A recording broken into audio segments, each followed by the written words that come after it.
Hey, what's up, family? I want to speak on this today, and I want to talk about the Army. I want to talk about how I'm becoming so sick of hearing soldiers come back into the country and say to me, with all pompous pride, boastfulness, and arrogancy, look me in my eyes, a man who they've never seen before in their lives, a man who they have never given $1 to when I was in need, and they tell me that they went across the country and killed other people, and they fought for me. They fought for me. As a black man, for me to hear that foolishness upsets me, to say the very least. Let's get one thing clear. And I notice a lot of civilians are scared to speak out, and even people in the military and ex-military are scared to speak out and tell the truth and shame the devil. Let's get one thing clear. The vast majority of these people, they are not signing up for Uncle Sam's army, putting themselves in harm's way, knowing that there might be a time where they have to kill an innocent person who their commander deems guilty, but they follow through with the orders, knowing that they can get their head blown off at any moment for going in those other people's lands, trifling in their matters, in their issues. They are not going over there, putting themselves in this kind of risk, at this kind of risk and harm for my sakes, not for our sakes, especially as a black nation, as the black people, the black community. They're not doing nothing for us. We're in the same circumstances, just a different wrapper.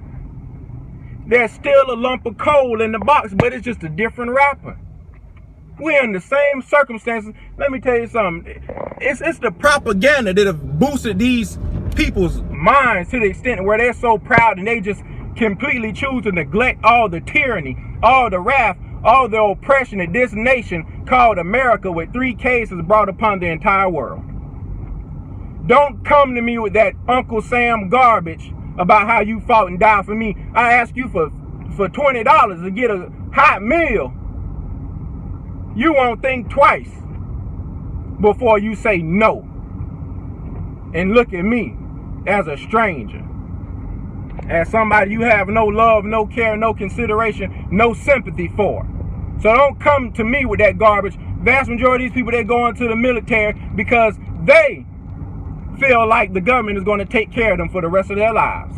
And I know it's quite the contrary, because I have many friends and family who have gone into the military and come out none the wiser, none the more financially stable, none the more mentally stable. I've had brothers who done went to the military, came back. It's around 4th of July, people shooting off fireworks, and they can't even hold a conversation with me because every time they hear fireworks, they're traumatized from being in war, from being war-torn, and they have not gotten the kind of help they need.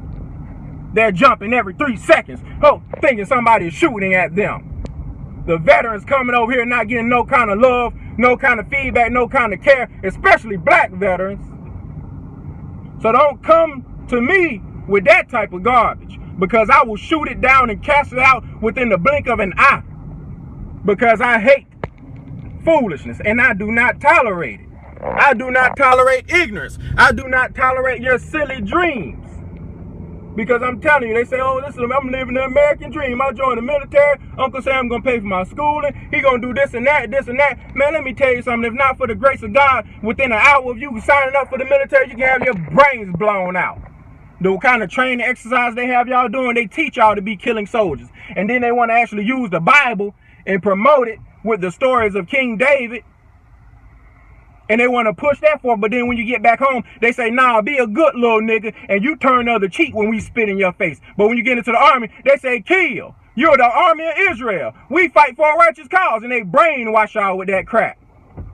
They brainwash y'all with that crap to go kill innocent people. Y'all thinking that y'all fighting for the God of Israel. Y'all thinking y'all the Israelites, when it's quite the opposite. Y'all are the Philistines. You rolling with Goliath in them.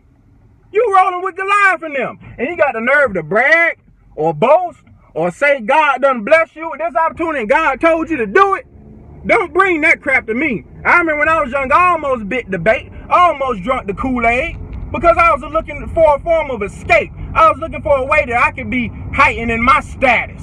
Oh, I'm not just a black man. I'm a black man who was in the military. They treat us the same. They lynched so many of our brothers and sisters who fought in their wars and their armies and came back home and got lynched, got stoned, got drugged from trucks, all kind of stuff, got raped. So don't come with that foolishness.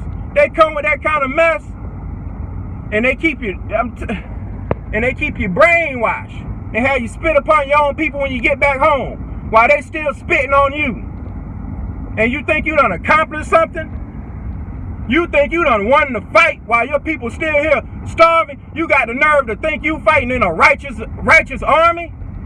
You really believe that you're fighting in a righteous army? You can clearly see all around us that the law enforcement, the so-called police, are far from righteous, are everything but righteous. And you got the nerve to whistle Dixie to me and got the nerve to tell me that the military is better, that the military is righteous. Well, the cops corrupt, but the military is different. No, they're even more corrupt. They're really the strong muscle of this country.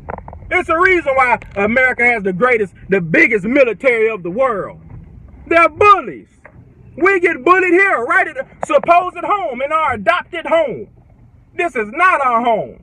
This is a land we're still captive at, and you got the nerve to go sign up and fight for the white man's army and kill other brothers and sisters and people that you don't know nothing about just because Master say go kill them, Master say go sick them, and you be like the foolish brown hound dog, and you go do it? And you think God's showing favor on you? I almost bit the bait, like I said, a while back. Right after high school, I started considering the military, had them come over to my house. They had me take the test and everything. I passed the test with flying colors, and I prayed about that thing. I said, not yet. They was pushing me to sign, pushing me to come to the office, so on and so forth. I said, not yet. Let me pray about it. I prayed about it. God said, no.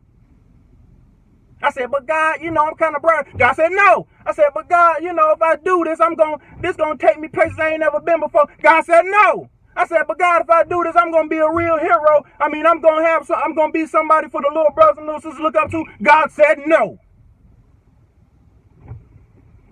Even the people in the military, the people at the top, they done came out and exposed how corrupt it is, how crooked it is. You got Marines and Green Berets coming out saying, man, we got a corrupt government. We got a corrupt system. This whole system is sick. We need to reestablish. We need to revolt. We need to come together. We need to unify and put away with this evil and establish something righteous and pure and good upon this earth. Lo and behold, look. Military man right there. I don't know if y'all see him. I just pulled up at the gas station. Lo and behold, dude in the military just had to pull up next to me. But check that out now. This is real, family. It's time to wake up. The reason y'all so many of us are still believing in the American dream, because you sleep. You sleep. How else can you dream unless you're asleep?